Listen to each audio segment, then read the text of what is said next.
गृह विभाग से खबर है 18 नवंबर तक प्रदेश में चलेगा सड़क सुरक्षा अभियान। सभी 6 लेन राष्ट्रीय राजमार्ग पर पुलिस को लेन ट्रैफिक सिस्टम शुरू करने के निर्देश। सभी राष्ट्रीय अन्य राजमार्गों पर पीडब्ल्यूडी और एनएचएआई को 15 दिन में अवैध कट बंद करने के भी निर्देश। ट्रक चालकों के लिए 15 दिन में विश्राम स्थल बनाने के भी निर्देश। गृह विभाग करेगा इस अभियान की मॉनिटरिंग भी। हालांकि ये बेहद गंभीरता से पिछले दिनों हुई दुर्घटनाओं को लिया गया है, उसके बाद ये महत्वपूर्ण फैसले। हालांकि इस तरीके के इनिशिएटिव पहले भी लिए गए हैं, पहले भी सड़क सुरक्षा अभियान लगातार चलता रहा है, उसका इंपैक्ट भी सकारात्मक रूप से पड़ा है। लेकिन उसके बावजूद भी पिछले रोज इस तरह से कई लापरवाही से जुड़े मामले आए, दुर्घटनाएं हुई है, कई लोगों की जान चली गई। तो ऐसे में अब गृह विभाग से खबर है कि 18 नवंबर तक प्रदेश में सड़क सुरक्षा अभियान चलेगा। सभी 6 लेन राष्ट्रीय राजमार्ग पर पुलिस को लेन ट्रैफिक सिस्टम शुरू करने के निर्देश। राष्ट्रीय और अन्य राजमार्गों पर पीडब्ल्यूडी और एनएचएआई को 15 दिन में अवैध कट बंद करने के निर्देश। ट्रक चालकों के लिए 15 दिन में विश्राम स्थल बनाने के भी निर्देश, ताकि वो रेस्ट कर सके, क्योंकि लंबे समय की दूरी तय करनी होती है कई बार ट्रक चालकों को, और ऐसे में बिना रेस्ट के भी काफी मुश्किलों का सामना करना पड़ता है और दुर्घटनाओं के शिकार भी हो जाते हैं। अब गृह विभाग इतना ही नहीं, इसकी मॉनिटरिंग भी करेगा इस अभियान की। तो मुख्यालय में एक कंट्रोल रूम बनाया गया है, इसे लेकर 18 नवंबर तक काम करेगा एक कंट्रोल रूम। प्रवर्तन अभियान की निगरानी भी रखी जाएगी, यानी कि पूरी मॉनिटरिंग होगी, किस तरीके से काम हो रहे हैं, किस तरीके से काम नहीं किए जा रहे, जो कार्य योजना है, जो तय सीमा है और जो निर्देश दिए गए हैं, क्या उसके अनुसार काम हो रहा है या फिर नहीं।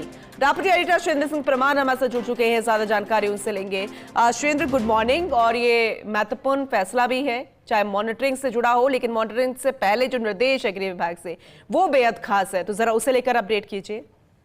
देखिए, एक के बाद एक जो सड़क हादसे राजस्थान में हुए हैं, खासकर जो जयपुर में सड़क हादसा हुआ, उसके बाद मुख्यमंत्री ने एक बड़ी बैठक ली सभी अधिकारियों की और ये निर्देश थे मुख्यमंत्री के कि व्यापक स्तर पर एक सड़क सुरक्षा अभियान चलाया जाए। तो सड़क सुरक्षा अभियान पहले भी चले हैं राजस्थान में, लेकिन ये कई महीनों में इस बार खास अभियान है, क्योंकि एक तो 6 विभाग इसमें शामिल है। पुलिस शामिल है, परिवहन विभाग शामिल है, चिकित्सा विभाग शामिल है, पीडब्ल्यूडी एनएचएआई शामिल है और श्रम विभाग भी इसमें शामिल है। दूसरा, पहली बार ऐसा होगा पूनम जब गृह विभाग इसकी मॉनिटरिंग करेगा। आमतौर पर पुलिस और परिवहन के स्तर पर ये अभियान चलते हैं, वही मॉनिटरिंग होती है, लेकिन इस बार जो इसकी मॉनिटरिंग है वो गृह विभाग करेगा। कोशिश यही है कि एक तो जितने भी अवैध कट हाईवे पर बने हुए हैं, जो एक्सीडेंट का कारण बनते हैं, उनको बंद कराया जाए, लेन ट्रैफिक चले, लेन निर्धारित हो जाए कि कौन सा वाहन किस लेन में चलना है, वो बहुत महत्वपूर्ण है।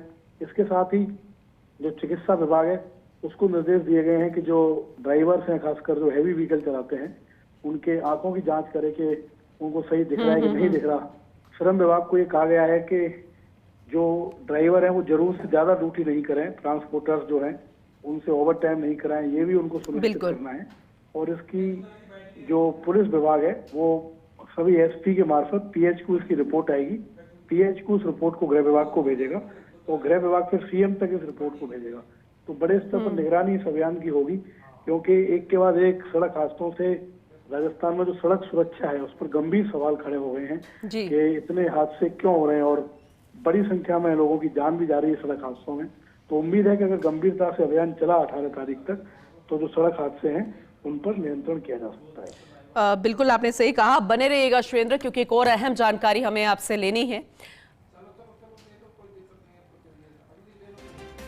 तो सभी राष्ट्रीय और अन्य राजमार्गों पर पीडब्ल्यूडी और एनएचएआई को 15 दिन में अवैध कट बंद करने के निर्देश।